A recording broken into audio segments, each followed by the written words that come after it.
Pak Rocky Gerung ini kan sering dalam kemunculannya itu terkesan maha pinter, maha tahu segala-galanya yang ada di langit dan di bumi.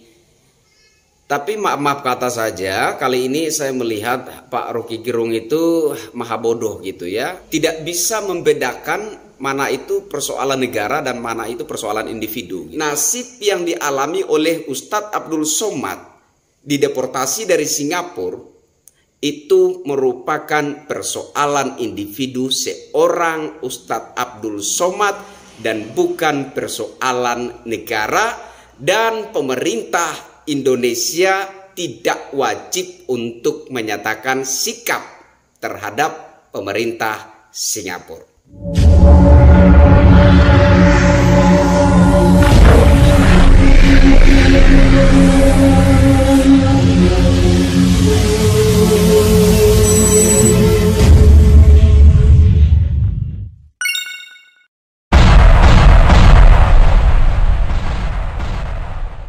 Halo Indonesia, saya Krisyanto Yenoni, salam NKRI.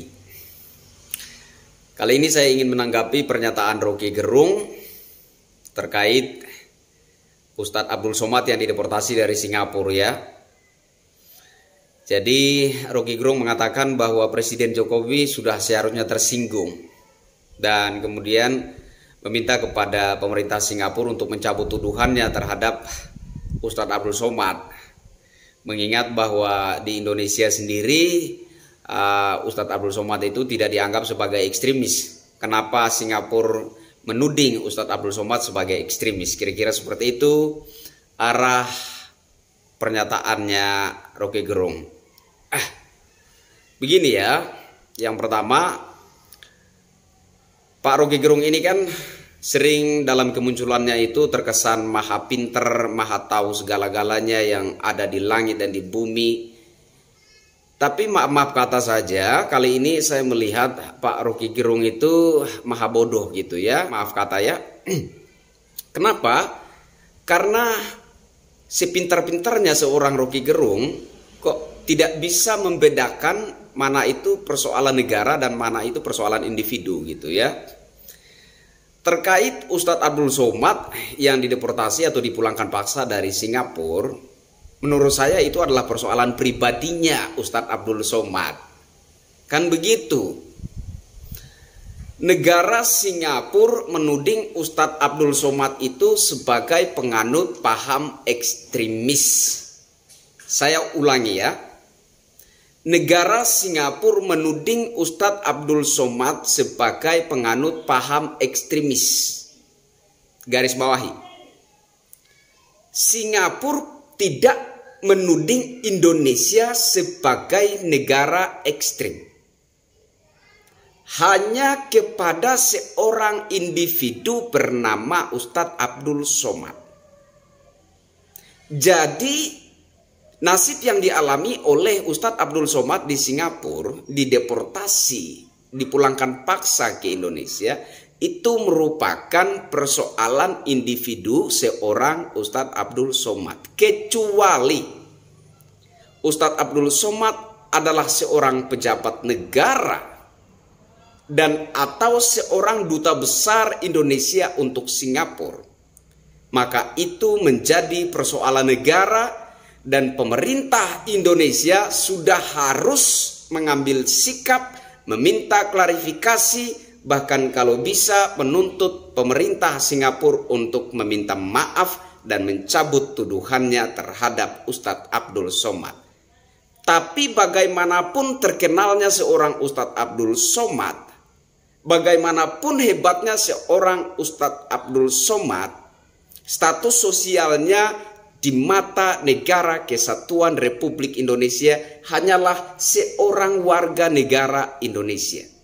Jadi sekali lagi saya tegaskan, nasib yang dialami oleh Ustadz Abdul Somad dideportasi dari Singapura itu merupakan persoalan individu seorang Ustadz Abdul Somad dan bukan persoalan negara, dan pemerintah Indonesia tidak wajib untuk menyatakan sikap terhadap pemerintah Singapura. Yang kedua, Kalau negara Singapura menganggap atau menuduh atau menuding Ustadz Abdul Somad sebagai penganut paham ekstremis, menurut saya masuk akal. Kenapa? Karena ada jejak digitalnya. Ustadz Abdul Somad membantah bom bunuh diri. Menurut Ustadz Abdul Somad, jangan katakan bom bunuh diri. Kalau di zaman Nabi, orang bermain pedang. Di zaman modern saat ini, letupkan, ledakan, mati syahid. Dari situ saja kita sudah bisa melihat bahwa Ustadz Abdul Somad ini memang penganut paham ekstremis gitu ya.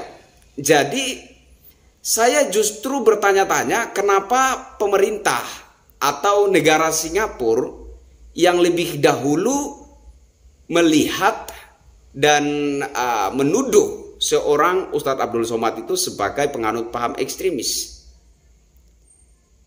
Kenapa bukan pemerintah Indonesia atau aparat kepolisian negara Republik Indonesia?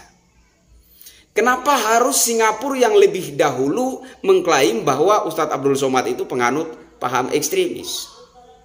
Nah, saya melihat pemerintah kita ini terlalu lunak ya. Saya melihat aparat kepolisian negara Republik Indonesia ini terlalu lunak itu ya, dalam menyikapi dan menindak oknum-oknum dan atau kelompok-kelompok yang diduga menganut paham ekstremis, radikal, teroris dan lain sebagainya gitu ya. Nah, sehingga saya kira sikap negara Singapura mendeportasi Ustadz Abdul Somad ini sudah selayaknya menjadi koreksi untuk negara Indonesia. Sudah selayaknya menjadi koreksi untuk pemerintah Indonesia. Sudah selayaknya menjadi koreksi untuk aparat kepolisian Republik Indonesia.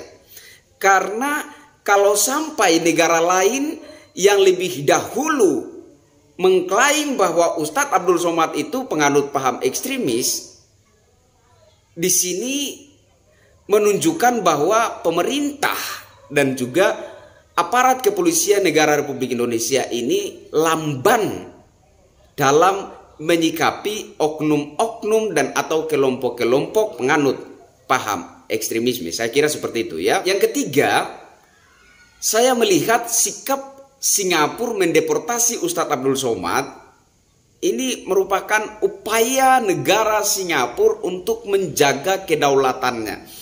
Dan kita tidak bisa mengintervensi persoalan kedaulatan negara lain. Ini persoalan kedaulatan negara Singapura.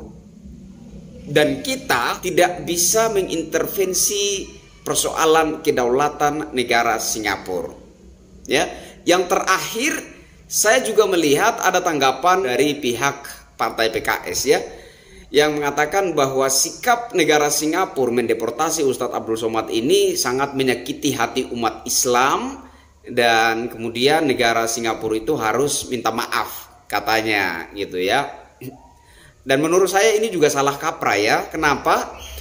Mungkin saja ada umat Islam yang tersinggung ya, mungkin saja ada umat Islam yang merasa tersakiti, tapi bukan umat Islam satu bangsa Indonesia, tidak ya. Kalau dibilang kelompok PKS yang merasa tersakiti, saya kira bisa diterima gitu, atau kelompok tertentu, misalkan kelompok FPI, ex FPI, mengingat sudah dibubarkan ya. Jadi kalau kelompok FPI yang dikatakan tersakiti, saya kira bisa diterima, ya kan? Atau kelompok ex HTI yang merasa tersakiti, saya kira bisa diterima. Itu masuk akal gitu. Tapi saya minta tolong kepada pihak Partai PKS untuk tidak mengklaim umat Islam satu bangsa Indonesia, ya, karena saya rasa mayoritas umat Islam Indonesia tidak mendukung Partai PKS. Iya kan? Saya kira itu yang ingin saya sampaikan. Saya Kristianto Yin Oni. Mohon maaf jika ada buah bahasa saya yang kurang berkenan di hati sebagian saudara-saudara sebangsa setanah air. Begitulah cara rakyat jelata mengutarakan pendapatnya. Salam NKRI.